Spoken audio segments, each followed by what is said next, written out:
Assalamualaikum warahmatullahi wabarakatuh. Selamat datang di studio kami, Islamic Science Research Institute, pemilik dan pengelola data Rembang atau Twilight yang paling lengkap di dunia. Data kami sekarang ini sudah mungkin sekitar 2.300 ya.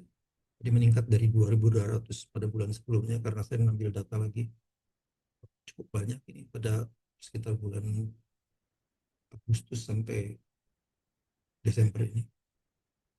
Uh, Kali ini saya akan membahas tentang follow up dari podcast Madilog pada 30 November 2025.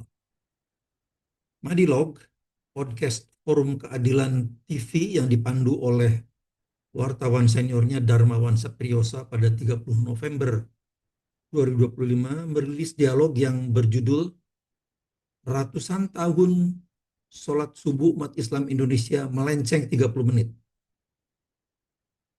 Bahkan pada deskripsi video tersebut, Madilog mengutip tuduhan saya dalam diskusi tersebut dengan kalimat quote unquote ya. Quote, Kementerian Agama manipulasi waktu sholat subuh. Unquote. Jadi maka dari itu judul video saya kali ini juga mungkin saya sesuaikan dengan ini. Jadi Kementerian Agama memanipulasi waktu sholat subuh Labuan Bajo. Pada Madilog itu saya adalah satu-satunya narasumber dalam diskusi tersebut. Melalui diskusi yang panjang, secara spesifik saya mengatakan pada menit ke-14 20 detik sampai dengan 14 menit 30 detik bahwa Kemenag telah memanipulasi data subuh Labuan Bajo yang selama ini selalu dibangga-banggakan sebagai hasil proses data subuh yang akurat. Nah, lebih spesifik lagi, pada menit 53 16 detik sampai dengan 53 40 detik saya mengatakan bahwa Profesor Thomas Jamaluddin adalah tokoh sentral atas tindakan manipulasi data tersebut. Nah, untuk statement yang terakhir ini, saya telah merilis 4 buah video dan saya telah sebarluaskan. Dan selama ini tidak ada bantahan saintifik dari Pak Thomas Jamaluddin maupun dari yang lain, pakar yang lain. Alamat keempat video tersebut akan saya tampilkan pada video ini. Ya, nanti pada anunya. Silakan cermati video-video tersebut dan mengapa saya mengatakan itu adalah hasil manipulasi. Dan untuk itu saya dapat saja menuntut bahwa Kemenag telah melakukan kebohongan publik. Sementara ini saya belum, tapi suatu saat bisa saya tuntut. Yang dilakukan oleh Pak Thomas Jamaluddin atas data Labuan Bajo hanya analisis menggunakan spreadsheet semacam Excel yang sangat sederhana sebetulnya. Data semacam ini adalah data yang cacat dan seharusnya dibuang karena meragukan. Saya sungguh sangat heran mengapa seorang kepala lapan dan pejabat tinggi negara dengan sangat ceroboh melakukan tindakan yang tidak profesional seperti ini. Di Amerika itu, kalau kami ada kelompok belajar gitu ya, pada saat saya kuliah di Amerika itu, ada adagium yang diekspresikan untuk menyatakan bahwa sebuah persoalan itu sederhana dengan mengatakan, hey man, it's not rocket science. Jadi kalau kami ada kelompok belajar gitu, kemudian ada teman kelompok itu dijelasin nggak ngerti-ngerti gitu, itu, hey ini bukan, itu artinya adalah sains tentang peroketan itu dianggap puncak kerumitan yang paling tinggi. Yang lainnya orang Amerika itu anggapnya sederhana. Problemnya bagaimana mungkin seorang profesor, ketua lapan, institusi negara yang ada di garis paling depan dalam industri peroketan Indonesia kok malah melakukan pekerjaan yang serampangan. Bahkan memanipulasi data seperti ya, jadi silakan cermati 4 video saya yang nanti akan saya tampilkan alamatnya ya. Setelah Pak Thomas resmi menampilkan hasil proses data Labuan Bajo di blog pribadinya beberapa hari kemudian, UHAMKA saat itu saya masih mengajar di UHAMKA ya pada 2018 itu. UHAMKA kemudian mengundang Pak Thomas untuk menjelaskan bagaimana metodologi dan algoritmenya. Jadi ceritanya karena penelitian kami memperoleh sekitar 13-an derajat gitu ya. Salvager itu baru munculnya pada kedudukan matahari 13 derajat di bawah ufuk. Tapi kok tiba-tiba Pak Thomas mengatakan 19,5 itu ya, kira-kira 20 lah gitu, 20 derajat.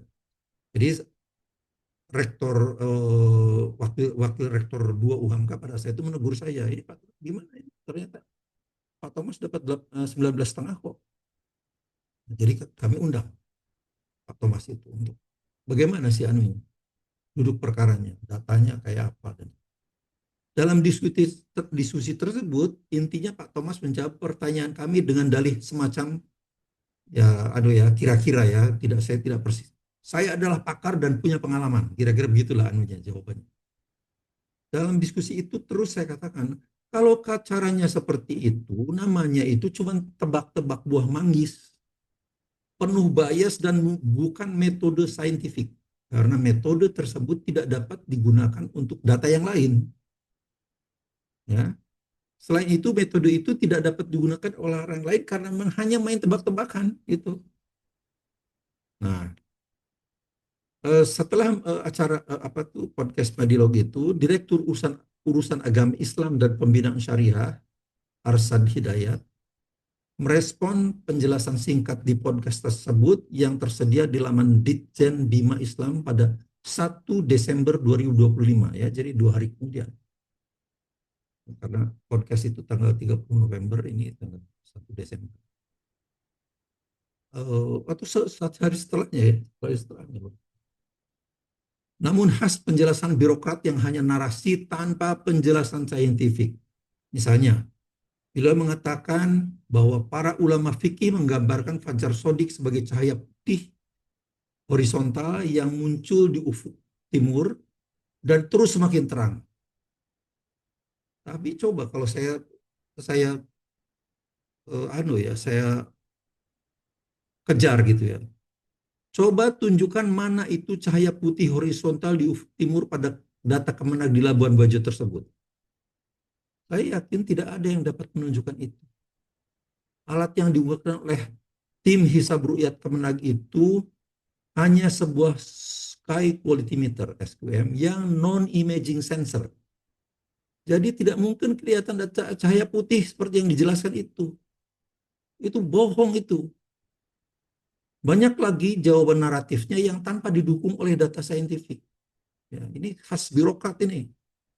Seperti juga UGM yang tidak mau mengeluarkan KRS-nya Pak Jokowi lah. Data-data yang cuma narasi aja gitu.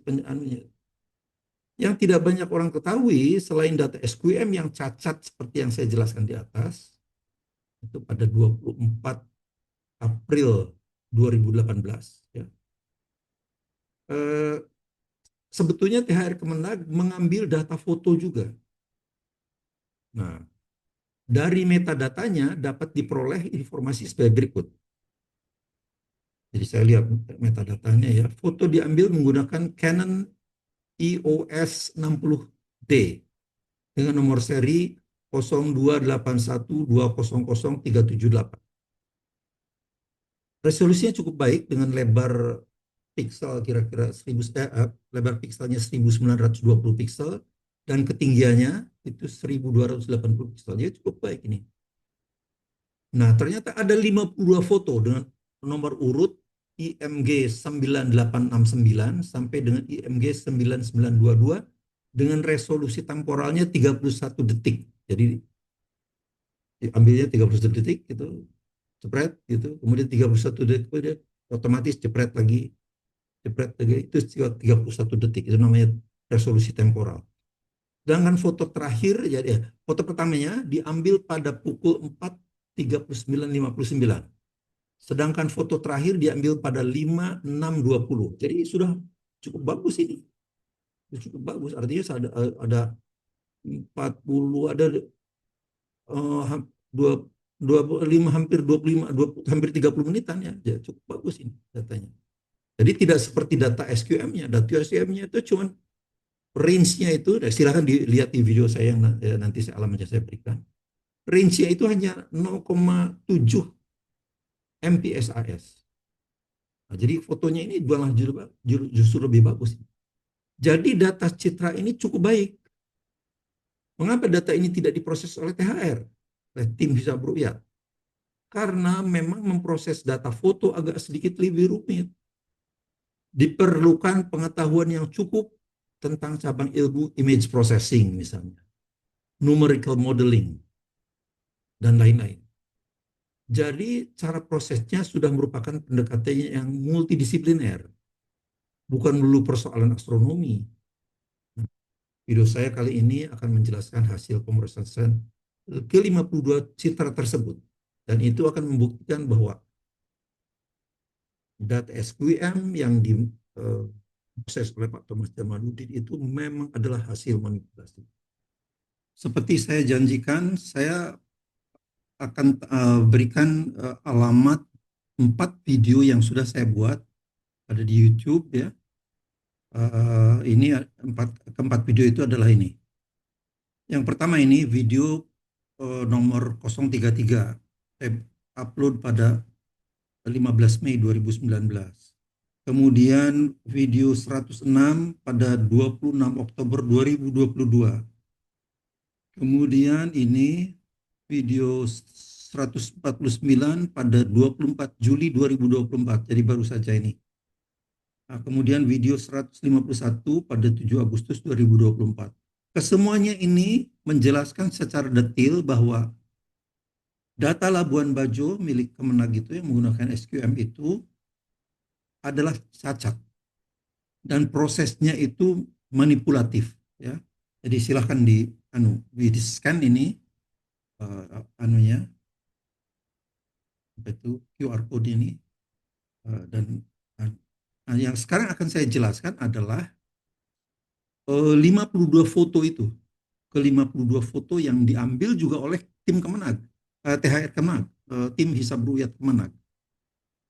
Jadi ada 52 foto. Foto yang pertama itu adalah ini, sebutnya IMG 9869, tapi IMG-nya saya hapus, saya hilangkan saja.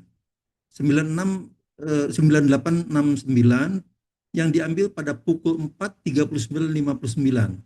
Saat itu kedudukan matahari adalah minus 20,9 derajat di bawah ufuk. Nah, ini adalah standar deviation dari citra ini. Ya, ini tentu saja sangat teknis, tidak bisa saya jelaskan di sini. Tapi itu ada di buku saya. Buku saya Premature Dawn, The Global Twilight Pattern. Ada di Amazon.com. Tidak usah dibeli, bisa disewa, murah sekali, mungkin sekitar cuma $2 atau bagaimana. Saya agak lupa lah ya. Tapi itu saya di luar urusan saya, itu ada di Amazon.com. Jadi Amazon.com yang punya policy itu. Kemudian foto yang terakhir adalah 9922 yang diambil pada pukul 5.6.20. Ya, ini sudah saya cocokkan dengan metadatanya, ternyata cocok ini. Pada saat itu kedudukan matahari 14,5 derajat di bawah ufuk ya. Jadi ini ada 6 derajat kira-kira 6 derajatan ya anunya itu. Range-nya itu. Ya baguslah ini. Kemudian sekarang standar deviasinya 34,6. Jadi kalau masih kecil seperti ini berarti masih gelap. Nah, kalau sudah terang seperti ini, sudah besar seperti ini, standar deviasinya artinya ini sudah terang, fajar sudah muncul. Nah, ini adalah hasil image processingnya. Jadi ini pada saat masih gelap seperti ini, image processing, saya agak lupa, tapi kalau nggak salah 16 colors ya, 16 colors, jadi Image J itu adalah open source, jadi image processing, aplikasi image processing open source yang biasa digunakan dalam medical science, ya. Dan tapi banyak juga yang menggunakannya untuk astronomi dan sebagainya. Jadi ini sangat powerful sekali. Saya menggunakan itu. Jadi sedangkan ini adalah hasil pemrosesan 16 colors itu seperti ini. Jadi ini adalah untuk upaya-upaya untuk mempertegas ketika fajar muncul itu anunya bisa lebih uh, kelihatan gitu. Karena image processing itu tujuannya adalah memperoleh enhanced image, citra yang lebih baik untuk interpretasi. Nah, ini ya anunya. Oke. Jadi di antara foto ini dan inilah yang kemudian kita harus menentukan di mana fajar itu muncul. Juga antara ini dan ini. Ya, ini ketika masih gelap gulita, ini ketika fajar sudah muncul. Oke. Seperti biasa, saya sebetulnya melakukannya menggunakan algoritma yang saya kembangkan sendiri, namanya Saxon algorithm. Saya berikan nama Saxon algorithm karena ini adalah pengembangan dari research PhD saya. Ya, bagaimana itu diperoleh seperti ini. Jadi ini adalah image ID-nya ya 9869 dan sebagainya. Tapi tentu saja tidak saya tampilkan 52 semuanya kan karena terlalu panjang. Kemudian ini waktunya, yang ini standar deviasinya ini, yang ini maaf ini dipnya kedudukan matahari 20,9 derajat di bawah ufuk, 20, derajat semakin naik kan. Kemudian ini standar deviasinya. Nah, berdasarkan perubahan standar deviasi inilah kemudian saya bisa menentukan fajar itu muncul di mana. Nah, ini kan standar deviasi ini. Ini masih gelap semua ini. Dia baru muncul itu adalah ketika dia fajar sudah muncul. Fajar sudah muncul dia akan naik secara eksponensial. Jadi titik pertemuan antara malam dan siang inilah yang dinamakan fajar itu. Fajar itulah itu seperti yang disebutkan dalam Al-Baqarah 187. Wa kulu washrabu hatta yatabayyana lakum khaytul abyadu minal khaytil aswadi minal fajr. Nah, kemudian dengan numerical modeling yang agak, agak sedikit rumit gitu ya. Tidak terlalu rumit, agak sedikit lah. Baru saya bisa mendeteksi kehadiran fajar itu pada ini. Pada pukul 4 pada foto nomor 9897 pada 4:54:27 ketika matahari 17,4 derajat di bawah ufuk. Ya. Coba lihat kalau bandingkan dengan hasil perhitungannya tim Hisab Ru'yat, terutama Pak Thomas Jamaluddin itu. 19,5 itu kan di sini. Gelap nih. Gelap ini, masih gelap. Tidak ada bedanya antara 20 derajat 21 derajat ya, ini 20,9 dengan 19,5 di sini tidak ada bedanya, gelap itu. Dia baru fajar itu baru muncul pada ini 17,4 derajat. Nah, secara anunya adalah ini. Fajar muncul pada 45427 ya ini. Kemudian root mean square error-nya ini adalah anu apa tuh precision measure dari pemodelan ini lah, model matematik ini. Matahari terbitnya pada 6301, sedangkan kalau 18 derajat ya, kalau 18 derajat itu pada 44354 kalau 18 derajat. Tapi kalau 20 derajat kan di sini 44305 ini. 4405. Nah, yang Pak Thomas Jamaluddin itu dapatnya ini 19,5 di sinilah 445 4446. Ya. Jadi jauh sekali. Memang jauh. Itulah karena ini membuktikan bahwa itu manipulasi data gitu, yang dilakukan oleh Thomas itu. Sekarang saya akan jadi seharusnya ya kalau twilight-nya itu rentang rentang rentang waktu subuh itu secara ofisialnya adalah 1 jam 19 menit itu kalau 18 derajat loh.